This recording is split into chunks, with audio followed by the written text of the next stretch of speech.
listeners, and welcome to yet another one of our financial wellbeing podcast. This is number 89. Gosh, we've done a lot of these over the years, and I have to say, I've thoroughly enjoyed doing them, and I hope you've enjoyed listening to them as much as we've enjoyed doing them. Of course, I say it's not me on my own. In fact, I'm an insignificant part of the team that puts this together. And I'd like now to introduce you to the other two. And I'm just going to kind of reverse what is the traditional order of introducing them, because otherwise, Chris gets a little bit big-headed, quite frankly. But more to the point, Tom, who's only a young lad and is quite sensitive, gets a little bit hurt and a little bit tearful. So, Tom Morris, tell us all about yourself. It's all true, actually. It's all true. I'm a sensitive soul.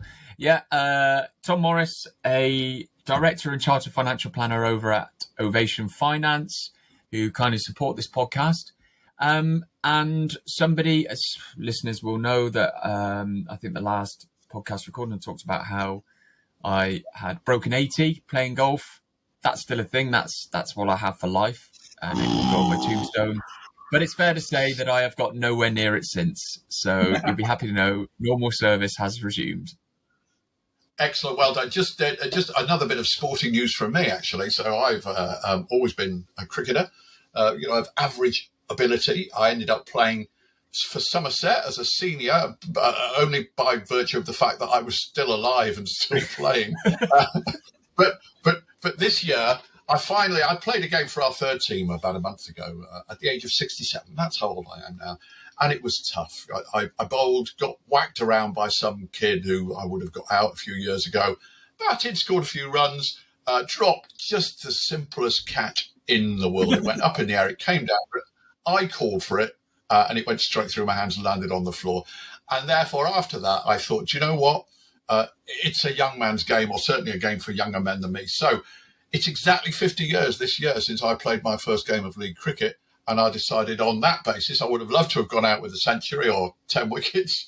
But I thought, no, enough is enough. So I have now retired from playing cricket. And that, for me, is quite a significant thing. So I just thought I'd like to share that with you. Well, talking of cricket, here's somebody that I've played a lot of cricket with myself over the years and run kids cricket with and been involved in cricket with our local club, Backwell Flax Borton. For those that are interested, or indeed those that aren't interested, they're going to have to hear it anyway.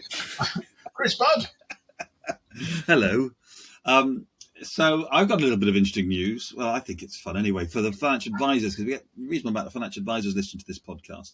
And I'm hoping that lots of them will be going to the Personal Finance Society's Festival of Financial Planning in November.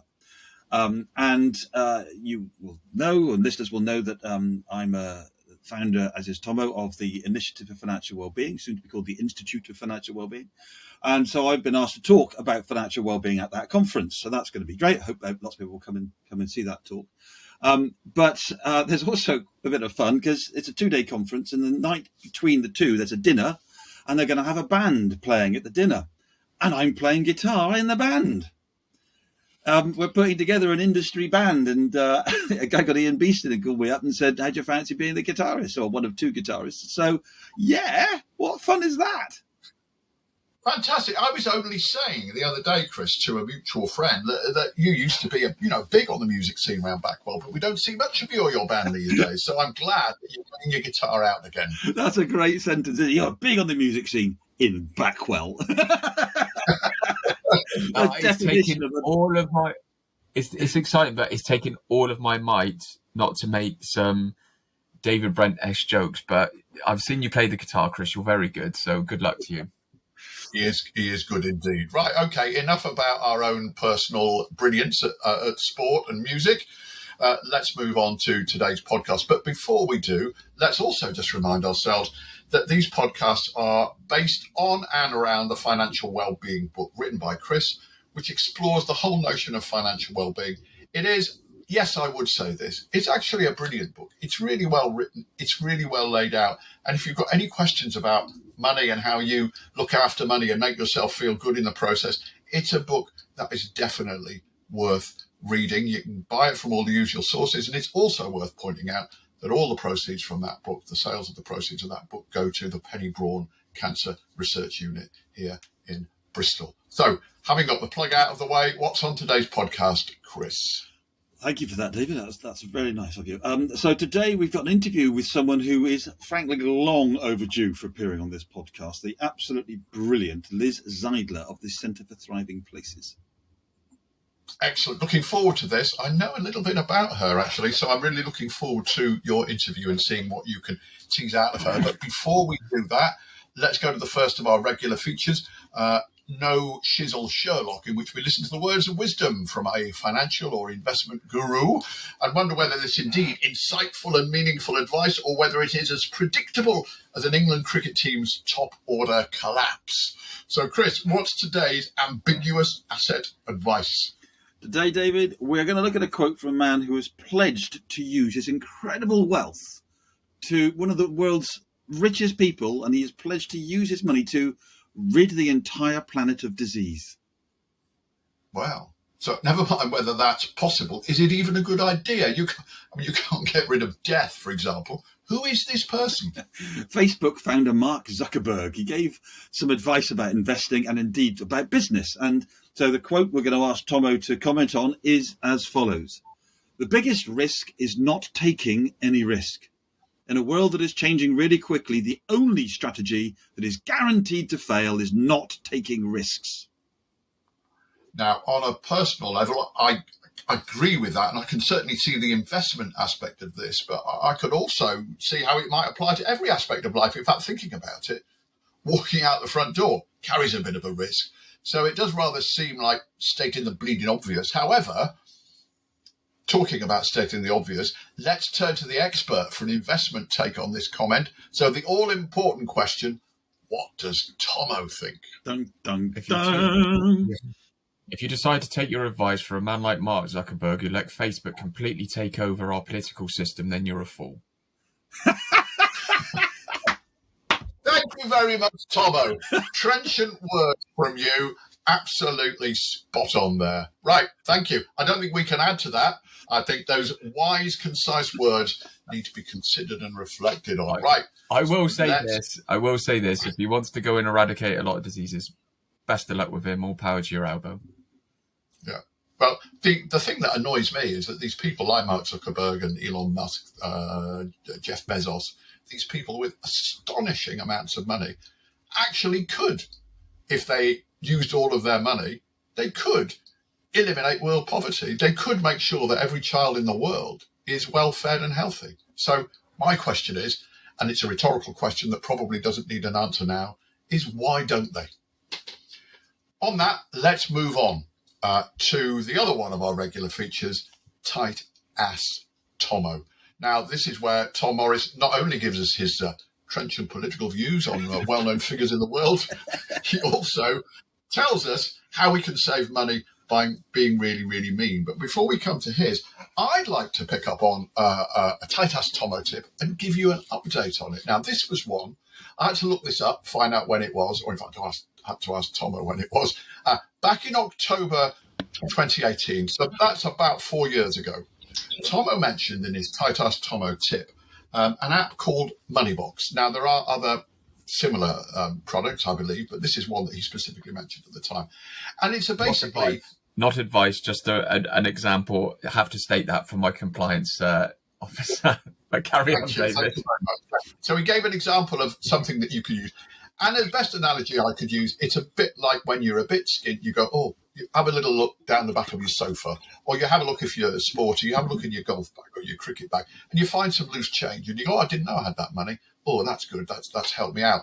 And what Moneybox does, it helps you save money in a way that you don't particularly notice. So you link it to your current account, your bank card, and every time you buy something, it rounds it up. So if you buy something for £9.65, that will round it up to £10, but it will save the other 35 pence in a general investment account that Moneybox look after for you and invest on your behalf. So I was so taken with this idea that I thought, right, I'm going to open an account with Moneybox. And I did it there and then in October 2018. Now, it ran for 3 months, and then the system means that actually you have to reconnect every 3 months to your bank.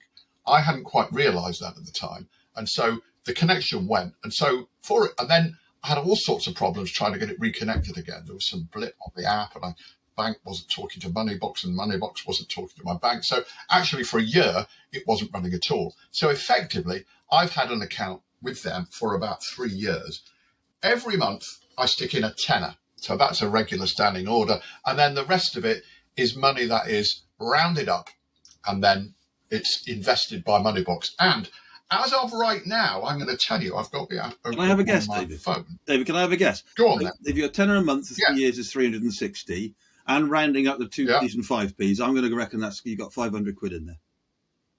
Okay, Tommo, do you want an advance on that one? No, 800 quid. Okay, well, actually, the amount that I now have in my general investment account on Moneybox is £1,292.56. Wow. Crikey. So for me, that's great, because I've not noticed that money going out at all. I've not made a conscious effort to go, I better put some money in this week. £10 a month goes out as a general thing, and I don't really notice that at all. Everything else is just rounded up. I never noticed that. So now I've got, now how much of that is money that I've put in myself and how much of that is interest? I don't know. I could probably tell you if I went into my bank statements and worked out how much I put in over the years, or indeed there may well be a way within the app that I can find that out. But for me, that has been an absolutely brilliant way of just saving some money, which means at some point in the indeterminate future, it'll keep on going up and up and up. And at some point I'll go, I'm a bit skint now, I could do with some money. And I'll go, look, there it is, money from down the back of a sofa. So there's a classic David, example. You've now got your cricket subs you're no longer paying, so you can direct that into there as well. Exactly. Yeah, good thinking. So I would so we often have a good laugh about tight ass Tommo tips, and some of them are indeed very funny, but some of them actually work. And this one for me, I have to say, has worked very well indeed. Brilliant. I love that. And I would say that I've noticed over the last year or so, most banks and Moneybox is an example, certainly from the investment side, but most banks now are actually providing this feature that you can turn on your current account. So take a look. I think it's a great way. It's like the old way of having, because none of us use cash anymore, do we?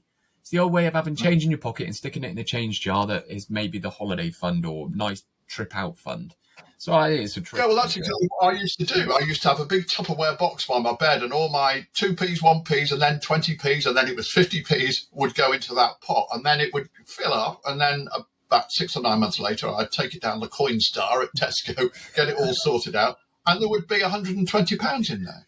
So it's exactly the same as that. It's exactly the same as that. It's exactly that way of just saving up little bits of money without noticing it. So well done, Tommo. No. Have you got a tip today that's as good as that one? Well, I don't know. Chris, have you got anything? Not today. No. With the length of David's, I thought I would leave it to you guys. All right. Well, this one is going to be very time specific. It is recording this. We are in the middle of August, and we are just about to hit. And this was a tip from a good friend of mine who has young children, as do I, and this definitely applies to my son Toby. It's blackberry season, and it runs from around August through to October. And where I'm going with this is, go on those nice walks and spot the amount of blackberries that are starting to pop up. Bring a little Tupperware with you. It's great fun to take the children along, snaffle a few blackberries on the way, fill up your Tupperware box, come home. So you spent a few hours with your children out and about. Come home, perhaps freeze it, ready for the winter. It can be used as a crumble. You can use it in smoothies, but ultimately it's free foraging food. For those US listeners out there or non-UK listeners, I don't know if you have blackberry bushes growing randomly on the side of walkways, but we do here in the UK. And it's great fun. So yeah, thank you, Rohan, for reminding me of that. And get out there. Get out there and get some fresh air before it turns cold. Now, this is bizarre because the blackberry season has come a little bit earlier this year because it has been so hot. And I was out yesterday walking in the field behind my house picking blackberries, and this very morning on my porridge I had some blackberries, chopped banana Absolutely wonderful. Wow. Great advice there, Tom. You found not only financially wise, but healthy as well. You managed to forage a banana on your walk as well this morning, did you? Wow. That's right. Yes. We've got a banana plantation. We've got everything in Backwell, Chris. It's been that warm this year. No, that came from Tesco's. What's the berry that goes in sloe gin? It's sloes, isn't it? Am I being sloes? Yeah. Sloes. Yeah. Strangely enough. Yeah, strangely enough. There you go. We're obviously confronted with a cost of living crisis and a really dark winter coming. So what you really need to do is brew your own gin because you're gonna need it. So get out there and find some sloe gin and sloes as well to make your sloe gin. Absolutely. I suspect that as this winter unfolds, we're recording this the middle of August in 2022. As this winter unfolds, I suspect that your tight ass Tommo tips are going to become more and more relevant, Tommo, and I'm sure that we'll be discussing more of that over the winter. So keep tuned, listeners, for more ways in which you could save those hard-earned pennies. Right, let's move on then to our interview. Tell us a bit more about this, Chris, if you would. So Liz Zeidler is the founder of a not-for-profit organisation called the Centre for Thriving Places. And I won't say too much. You said... what I managed to tease out of her. You don't need to tease out a great deal from Liz Zeidler. She's absolutely, you just ask a question and then she's just brilliant. You let her go. She's fantastic. I've worked with Liz a bit over the years. I have so much respect and admiration for what they do. All about measuring happiness. And we do mention this in the interview, but the happiness pulse, if you wanted to Google that and have a little go, you can measure how happy you are. I think they do amazing work. So anyway, enough of me. Let's have a listen to my chat with Liz Zeidler. Morning, Liz. How are you? I'm really well, thank you very much. Marvellous. Let's start off, Liz. If you could just explain to us, I mean, I've already told our listeners all about the idea that you are what you measure, etc. So why don't you explain what the Happiness Pulse is all about and how you came about to be helping people measure their happiness?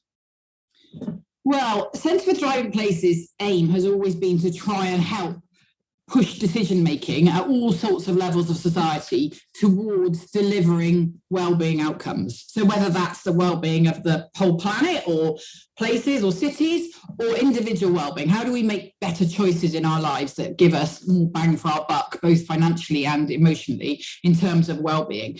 And so we've developed a whole range of different things that help us to better measure and therefore really focus on as a goal well-being. And some of those, as you know, are at that kind of societal level. What are the conditions that are around us that best support us to thrive is an incredibly important question that all of our leaders should be asking themselves every time they make a decision. Sadly, they're not, but they should be. And as employers, et cetera, we should be thinking about what are the well-being outcomes of this decision, this investment, this policy, et cetera, at all times. But when it comes to the individual level, there's a whole web of things. And some of those are contextual. You know, have you got a job? Do you have somewhere safe to live? Do you live in a neighborhood that you can trust and things? And those are external to us. But quite a lot of them are actually in our control. So people often think they've got a kind of, it's slightly luck of the draw what your life's like in terms of well-being. But that's absolutely not the case. And there's quite a lot that we can do to support our well-being. So we developed this pulse quite a few years ago now, where we try to get that balance right between really using like the most rigorous, the best research out there. What does all of the evidence genuinely say really, really helps to promote well-being? And then what do normal people say? It's all fine and well that the academics might have got something right in their ivory tower, but actually what do normal people say? So we spent months and months, if not years, talking to people in communities and businesses and prisons and schools, and we were out there talking to people saying, what do you want for your kids? What really matters to you? What most influences your capacity to really, have a thriving life and be happy? And we've tried to bring all that together, which is quite hard because if you're not quite careful, then you've got 1,000 things to measure, which is obviously not practical. We've tried to bring that together into something that gets that balance right between not covering everything. So you don't have to spend 2 years measuring your own well-being. It only takes about 5 minutes, but, into the sort of absolute key areas of our own personal well-being, our capacity to feel good and function well, which is the kind of simplest, if slightly more boring definition of well-being. I remember being in a pet shop, buying some fish for my fish tank, my aquarium, and there's an old lady there looking to buy some fish, and her daughter was with her, who was my age. And I overheard the lady say to her elderly mum, "Now remember what they say about looking after fish, mum. You don't look after the fish, you look after the water." And I've always thought, what a fabulous metaphor that is. If we want to be happy, you don't walk around and go, "I'm going to be happy now." You create the conditions in which you can be happy. Yeah. So tell us about the areas that you decided were the three main areas of your work. Yeah, so you're right. We've got these three kind of surveyors we've called domains of wellbeing in it. And the language we use came very much from all of that kind of, consultation with normal people like you and I, and lots of other people who are probably even more normal than you and I, really. I was going to say, that's the nicest thing anyone's ever said to me, that is. Exactly. I suddenly questioned my own logic. But anyway, so the language we use in these three domains is be, do, and connect. And more or less, B equates to our sort of mental and emotional well-being. How are we doing? How are we feeling? How are we responding to things? Have we got that kind of mental and emotional resilience that we need to kind of keep going and to be happy? The do domain, slightly what it says on the tin, are we doing the sorts of things that are good for us? There are lots of research around things like the 5 ways to well-being and the sort of activities and types of actions that really help us to thrive. And then again, the connect one's pretty obvious, but it's that kind of social and relational. We don't have well-being on our own. We're not in a bubble. So those connections to other people, both the really close ties are really important. Do you have someone you can rely on? Do you have friends and family, etc.? But also those what we might think of as weaker ties. Are you in a space where you feel like you belong? Do you have a sense of community and those sorts of things that are also incredibly important for our well-being? And you put those 3 areas together, and you've got a pretty good snapshot of our kind of mental and emotional, behavioural and relational well-being, which are all key parts and also things that we can influence to a degree. So there are some aspects of our lives that are a little bit more, we are sort of sitting in a sea and they can go up and down. We all know that, big things can happen, either big great things or terrible things, but we need to be thinking about how do we keep that kind of, drip feed of well-being to keep our kind of levels up, if you like. Yeah. So this is a financial wellbeing podcast. So I wonder if we could perhaps look at those 3 and just see how money interacts as far as you're concerned, if that's all right. It's like putting you on the spot here, but so emotional well-being, that might sound, or the B, that might sound like something that money has no influence over. I'm not sure I necessarily agree. What do you think? I mean, I think money, we all know, money has influence on lots of things. It has influence on our practical lives. Do we have that, those basics to live on? Are we worried about money all the time? Worry is not good for our well-being. But also our kind of relation to money, our relationship with money is deeply important to our well-being, I think, because it really influences those decisions that I touched on earlier, those decisions that we make day to day. What are our priorities? Where are we putting our attention, our mental and emotional attention, as well as our practical attention to the things that we choose to do in our day-to-day lives? So I think money has a huge influence on them.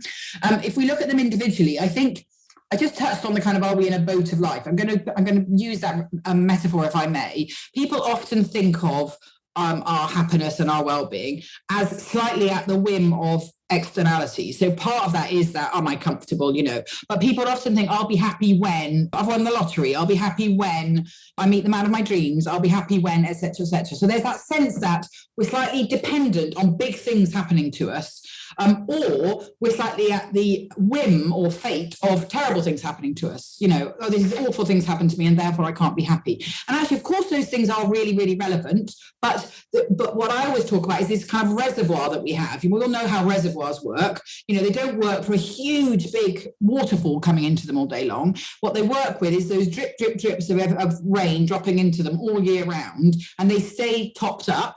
I know that's ironic at the moment because we're about to hit a bit of a drought, but by and large, if they get that bit of rain, they stay topped up. So again, when there is a bit of a drought, they might go down, but they don't run out. And when there's a huge amount of good stuff going on in their lives, you don't know, so it keeps you, it's what I think of as our resilience, if you like, in terms of well-being. And I think if you think of that drip, drip, drip, and you think of those different elements, the be, the do, and the connect, what money helps us to do, if we have our relationship right with money, is it enables us to make choices in life that help us to drip, drip, drip. So it's not necessarily about suddenly buying a Ferrari.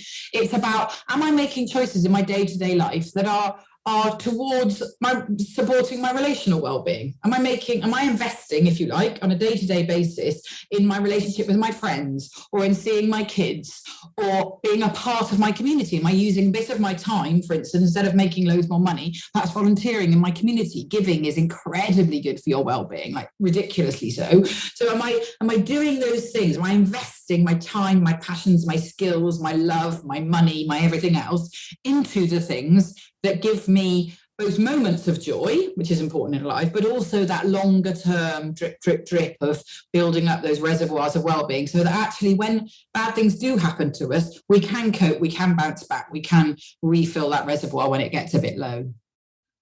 So just to recap, we've got a boat, it's on a reservoir, and the reservoir's leaking, but it's being filled up. We've got it. Yeah.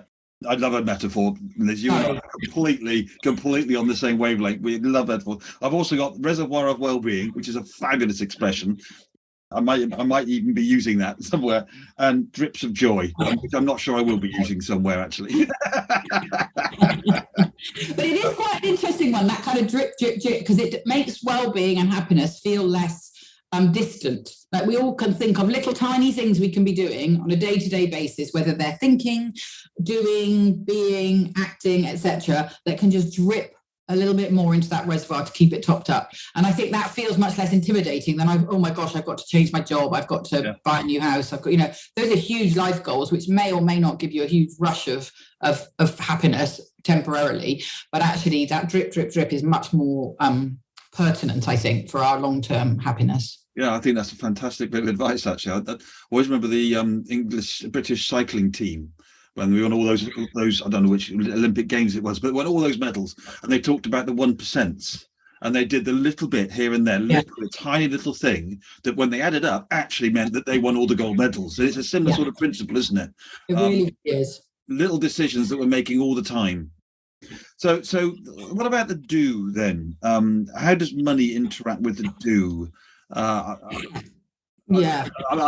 got some thoughts around people doing jobs that they don't enjoy, but they need to because they feel they want to get highly paid in that kind of area. Is that what we're talking about here? Yeah, it definitely can be. I think the doing is partly about the big doing things we do in terms of our jobs, but it's also partly about how we choose to spend our time across, all 7 days of the week and 365 days of the year. How do we manage, again, sort of dripping in those kind of beneficial actions? So a lot of the do domain in our pulse is based on some very long-standing research called the 5 ways to wellbeing, which are connect, obviously that's in the connect domain. Learning, people often think of learning as something you do as a kid. You go to school and you learn a bunch of stuff, but actually learning doesn't have to be a flipping PhD. Every day we can be learning. We can be asking our friends about some interesting thing that they're into that we perhaps aren't into, but we'll learn something about it from that. We can try and seek out people who are a bit different from us. The only way we can learn is from that diversity. How do we get a bit more curious about the world? How do we see a plant or a bird out of your window and look up, what is that? Let's see, any kind of learning, little tiny things. Or sometimes I try and, pick up a different magazine or a different newspaper or whatever, because they're looking at the world a different way, So any opportunities at all we have for learning is really good for us. Now, of course, you can spend your money on learning, or you can spend your time. So that might have an economic cost to you, but you can spend your time learning, etc. So learning is just really, really good for us. Any kinds of learning at all. I love that. I just shared with you a friend of mine whose father, who is I think 90 years old, has started learning to play the piano. Perfect. And what's really interesting is that everyone said, "Wow, that's amazing!" Well, why is that amazing? Why should the reason they think it's amazing? I think is because he's got a limited future, let's be honest, at 90. Yeah. So what's the point? It's a kind of undercurrent of it. And the point is just the joy of learning. Yeah. 100%. I've heard quite a lot of people recently being really critical of how good or not good the Duolingo language app thing is that everyone seems to be doing now. It's like, it doesn't really matter. The point is, people are really loving learning a new language, and that's fantastic, especially in this country. I'm so useless at that. Anyway, so connect, learn, then is be active. So another one where you don't need to be intimidated by it. Being active doesn't necessarily mean running the London Marathon or going to the gym every day. being active is physically using your body is incredibly good for well-being, whether it's going for whatever your abilities are, going for a walk. If you're deeply elderly, then, you know, stretching and moving, or putting the radio on and having a bit of a chair boogie, you know, being physically active is really good for your mental health, like really good for your mental health. And the opposite of it is really bad for your mental health. Total inactivity is really bad for your mental health. So again, that can involve money, it can involve time, it can involve all sorts of things. It's a choice, isn't it? It's a behavioural choice. The next one is notice, which lots of people kind of go, what? What's notice? It's about being much more aware of your surroundings. So instead of walking down the street, looking down and maybe staring at your phone, as so many of us do these days, and we're all guilty of that, looking up, you know, noticing, gosh, I never really noticed how quirky that window is in that building I walk past every single day. It's noticing that bird that just bashed on your window. You know, it's being curious about the world is an amazingly good thing for your mind, body, spirit, everything else. Just you know, often people talk about being mindful or being, you know, lots of kind of trendy words for it these days, but I think noticing is a good word. Just noticing the world around you is a really easy thing to do.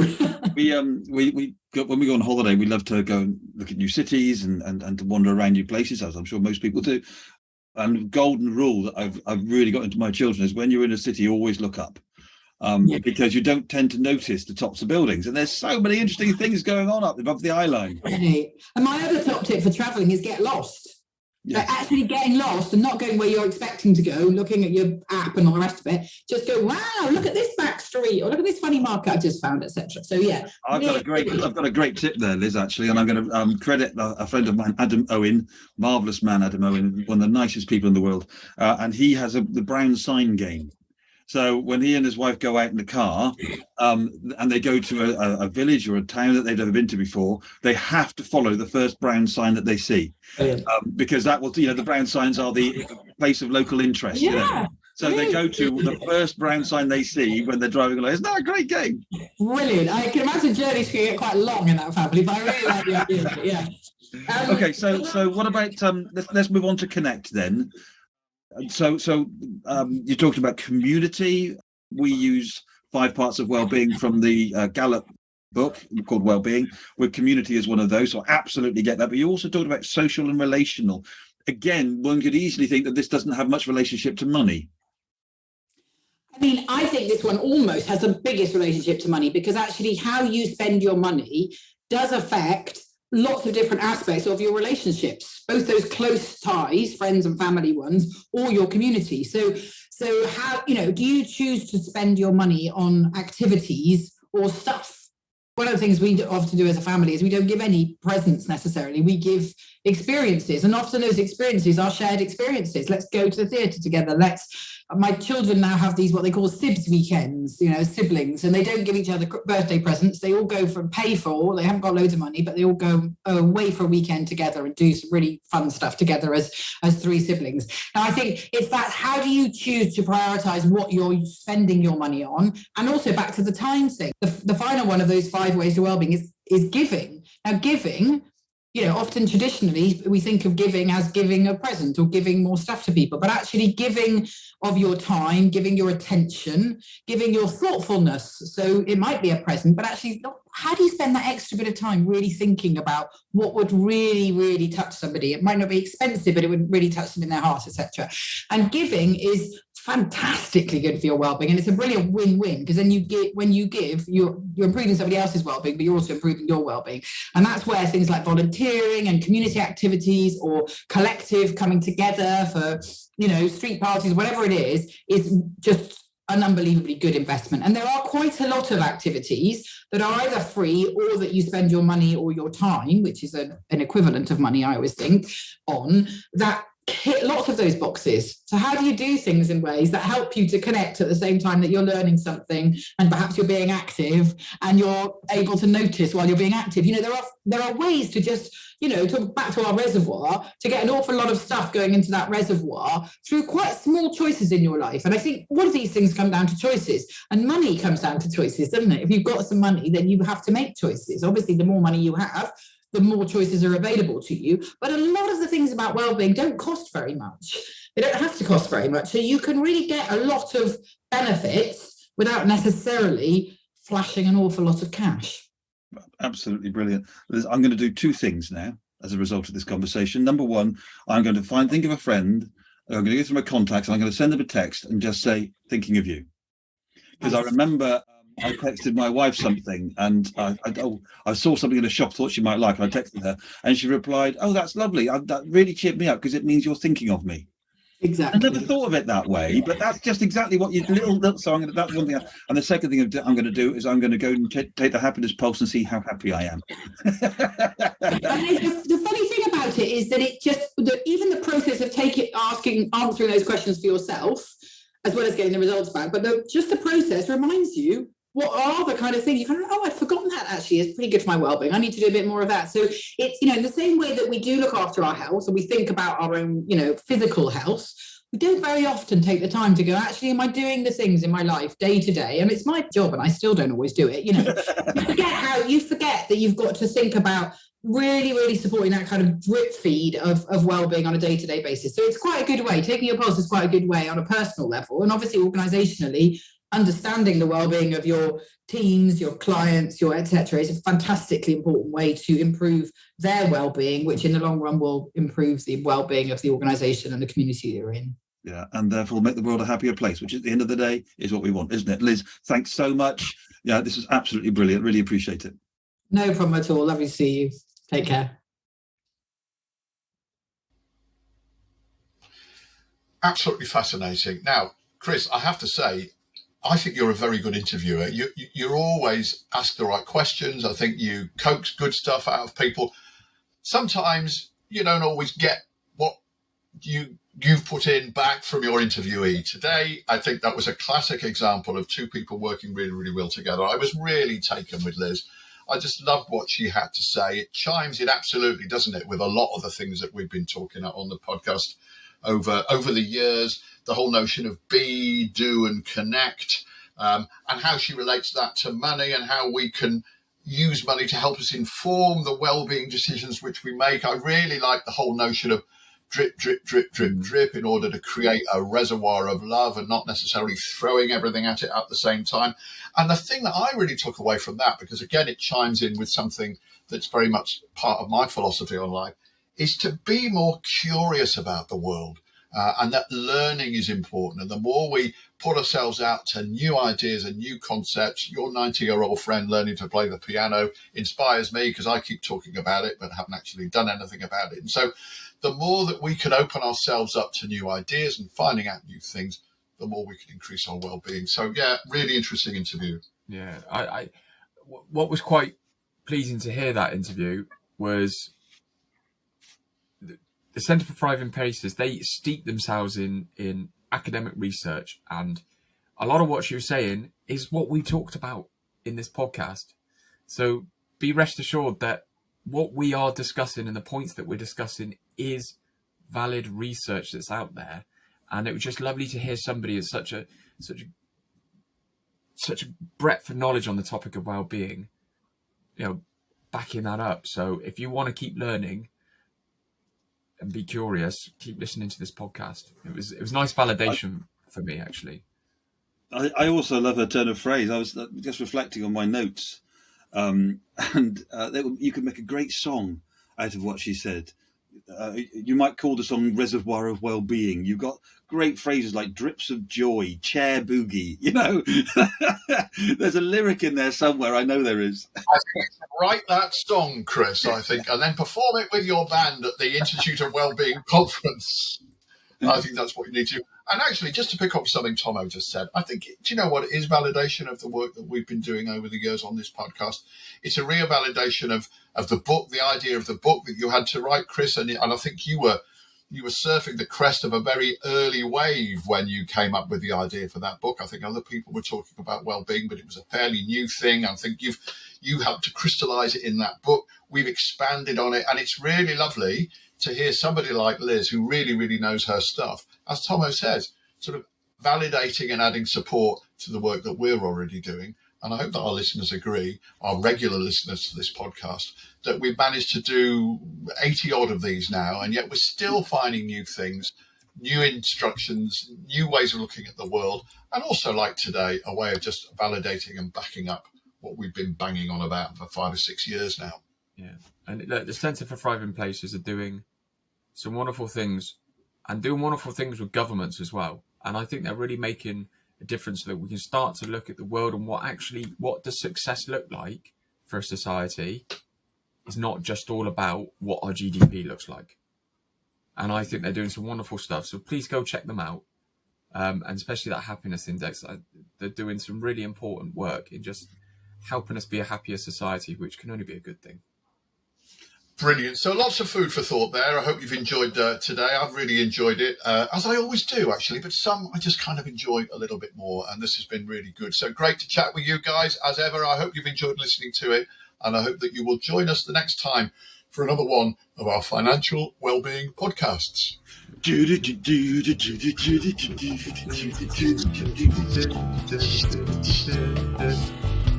If you want to be notified of upcoming podcasts, make sure you click the subscribe button. For more information on the topics discussed in today's podcast and to purchase a copy of the Financial Wellbeing book, please visit www.financialwell-being.co.uk. We'd love to hear your thoughts and ideas on financial well-being. You can send us an email at contact@financialwell-being.co.uk.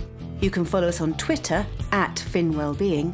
Chris is Ovation Chris, and David is @Dave_Backwell. This has been an Ovation Finance production. Thanks for listening to the Financial Wellbeing podcast. More interesting than you might think.